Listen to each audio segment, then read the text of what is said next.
wir grüßen euch von dem Fluss Sakonja aus Borneo.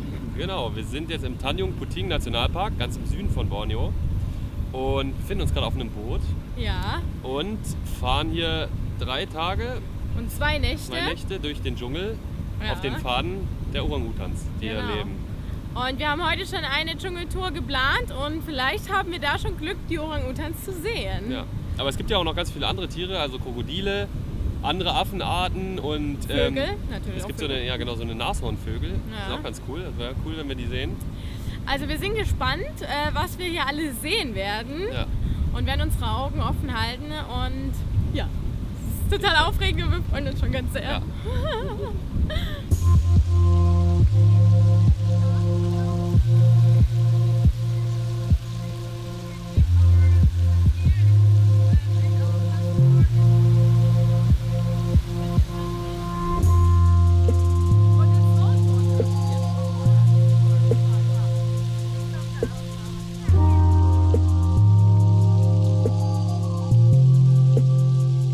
Ja, ich habe ein Krokodil gesehen. Ein Krokodil.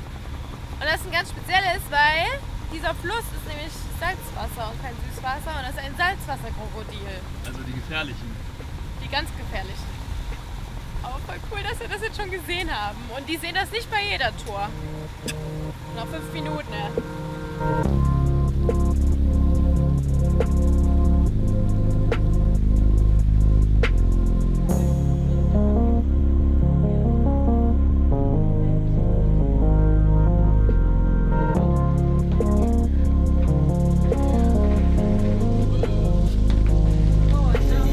So, jetzt sind wir beim ersten Camp.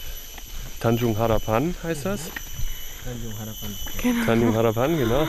Und genau, und jetzt fragt ihr euch sicherlich, warum wir Camp sagen. Genau, wir machen jetzt eine Dschungelwanderung zu diesem Camp und in diesem Camp werden nämlich die Orang-Utan gefüttert, aber nicht um jetzt uns als Touristen die zu zeigen, sondern es wurden gewisse Orang-Utans halt ausgewildert wieder, weil halt zum Beispiel sie ihre Mutter verloren haben, dadurch, dass ja hier in Borneo auch so viel Regenwald abgeholzt wird. Und bis sie dann wieder in die freie Natur kommen können, leben die ja sozusagen mit Menschen zusammen. Und dann kommen die meist in der Natur nicht ganz komplett frei zurecht. Und dafür haben die Fütterungsstationen und da werden die halt einmal am Tag dann gefüttert. Ja, und dann rufen die mit ihren Namen. Und ab und zu kommen sogar auch Wilde und die bekommen dann aber auch Futter. Ja. Genau, und zu so einer Station laufen wir jetzt eben und werden uns das mal anschauen.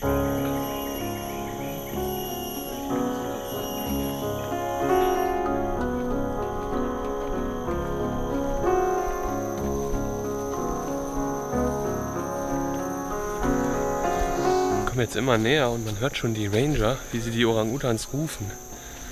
Also offensichtlich sind wir gleich da. Oh ja, ich sehe schon einen.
Ja, wir haben sie gesehen.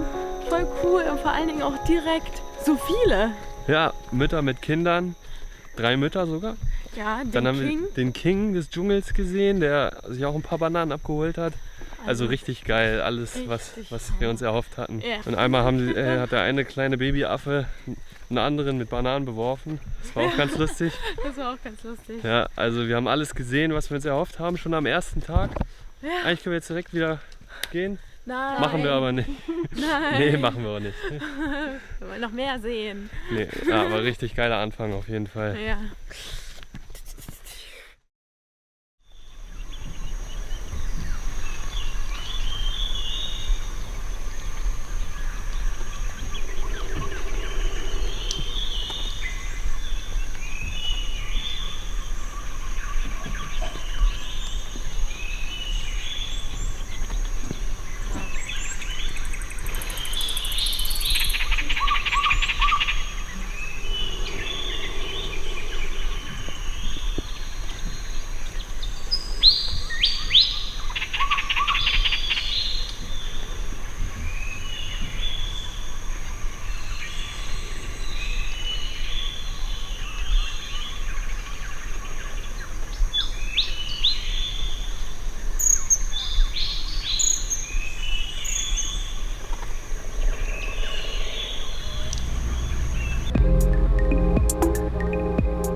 So, jetzt beim zweiten Camp ist das Besondere, dass die Futterstelle sehr, sehr nah an den Zuschauern sozusagen ist. Ja. Und damit die Orang-Utan uns ziemlich nahe kommen. Ja, bis zu 6 Meter. Ja. Ja, aber den Grund, warum es eigentlich so viele Camps hier gibt, okay, ja, wir müssen leise sein. Der Grund ist eigentlich ein sehr trauriger, denn es gibt leider unter den Orang-Utan sehr viele Waisenkinder. Denn viele Orang-Utan sterben durch die Abholzung und die Brandrodung auch des Regenwalds, der halt vollführt wird, damit Palmölplantagen gebaut werden können. Wir haben auch vom Flugzeug aus sehr, sehr viele Palmplantagen schon gesehen und waren erschrocken, dass man das schon so schnell sofort so heftig sieht. Als Leute aus dem Westen haben wir einen großen Anteil daran, denn der Bedarf an Palmöl wächst immer weiter und da muss halt der Regenwald dran glauben. Und es ist halt schön zu sehen, dass es hier noch so viele Orang-Utans gibt. Ja. Und auch, dass sich so gut um die gekümmert wird, aber dass das überhaupt notwendig ist, das ist eigentlich ein sehr schlimmer Grund. Ja. Und das Heftige ist eigentlich, dass diese Orang-Utans sehr, sehr viel Liebe und das über Jahre brauchen. Denn sie leben eigentlich bei ihrer Mutter bis zu ihrem 6. bzw. 8. Lebensjahr. Und wenn die jetzt als Waisen gefunden werden, brauchen sie halt genau diese Bezugsperson und einen Ersatz für ihre Mutter. Das heißt halt, man muss eigentlich, vor allem wenn die noch ganz klein sind, nicht 24/7 für die Kleinen da sein und eine Ersatzmutter sein und die versorgen und gewisse Sachen zeigen. Und das bedeutet ganz, ganz, ganz, ganz viel Aufwand und Zeit. Ja. Und so ab dem 5. Lebensjahr geben sie die meist, also wildern sie meist die schon aus. Aber bis dahin ist das halt sehr, sehr viel Arbeit. Und es ist schön zu sehen, dass es hier auf Borneo noch so viele Camps gibt, die diese Arbeit verrichten. Ja, und so viel Liebe da hineinstecken.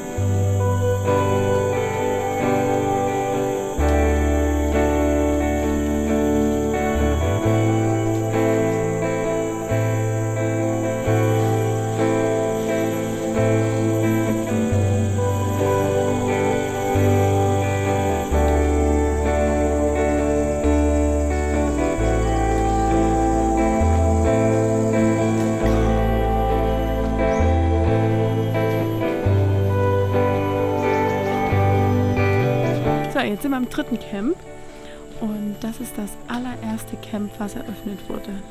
Genau, es wurden eigentlich alle Camps hier von Dr. Galdigas hieß die, gegründet. Die ist eine von 3 weltberühmten Anthropologinnen, Die anderen sind Diane Fossey und Jane Goodall.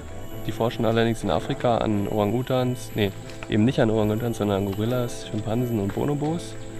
Ja, und die Dr. Galdikas, die hat dieses Camp hier 78 gegründet. Aber die war schon vorher hier, also seit 71 ist sie eigentlich hier und lebt mit den Orang-Utans zusammen. Ja, und das Camp wurde nach dem Lehrmeister oder dem Professor von diesen 3 Forscherinnen benannt und das ist der Dr. Leakey. Deswegen heißt es Camp Leakey. Die rufen hier schon wieder nach den Affen jetzt. Es ist wieder Futterzeit. Genau, voll cool.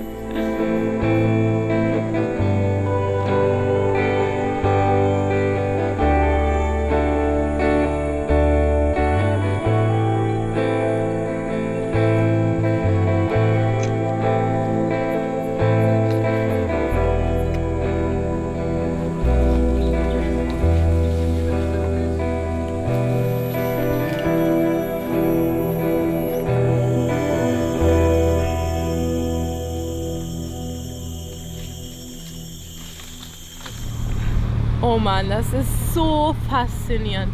Definitiv. Also, ja, mir fehlen die Worte. Es ist einfach so schön, die so nah zu beobachten zu können. Und es ist auch so faszinierend, einfach zu sehen, wie viele Bewegungsabläufe unserem so ähnlich sind.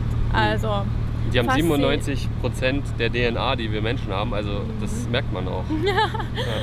Aber das Faszinierende ist auch, dass in einem Areal lebt ein King und noch mehrere Weibchen mit ihren Babys und andere Jungtiere noch.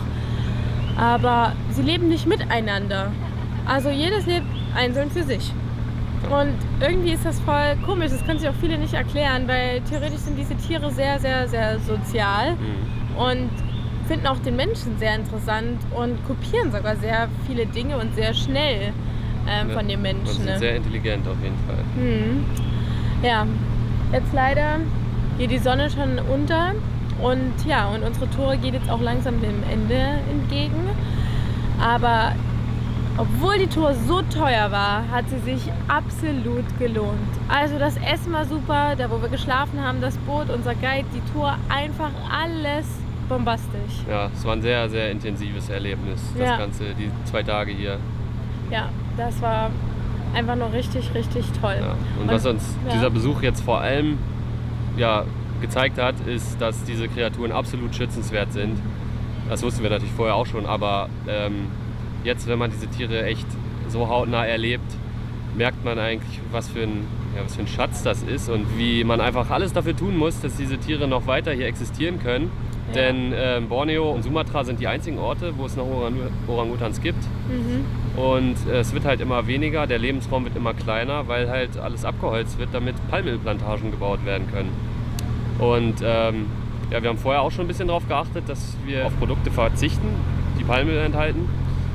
Aber jetzt machen wir es erst recht, denn ich möchte meinen Kindern irgendwann nicht nur Bilder zeigen können von diesen Tieren, von diesen besonderen Tieren, sondern vielleicht auch mal mit denen nach Borneo kommen und denen so ein Erlebnis geben, wie ich es jetzt hatte.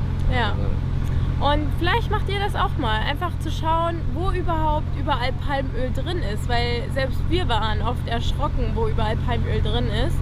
Und in Europa ist es auch festgelegt, dass das dick gedruckt sein muss. Also auf jeden Fall, vielleicht schaut ihr einfach mal drauf und schaut erstmal, dass ihr ein Bewusstsein dafür bekommt, wo überall Palmöl verarbeitet ist. Ja, also es gibt auch viele Webseiten, wo dann auch Alternativen sind und Apps. Aber es ist manchmal halt echt nicht so einfach, weil es unter anderen Namen auch oft auf der Verpackung steht. Aber es lohnt sich. Es lohnt sich, Orang-Utans zu beschützen. Und weniger solche Produkte zu kaufen und damit das zu unterstützen. Definitiv. Ja. Es sind einfach nur faszinierende Tiere. Ja.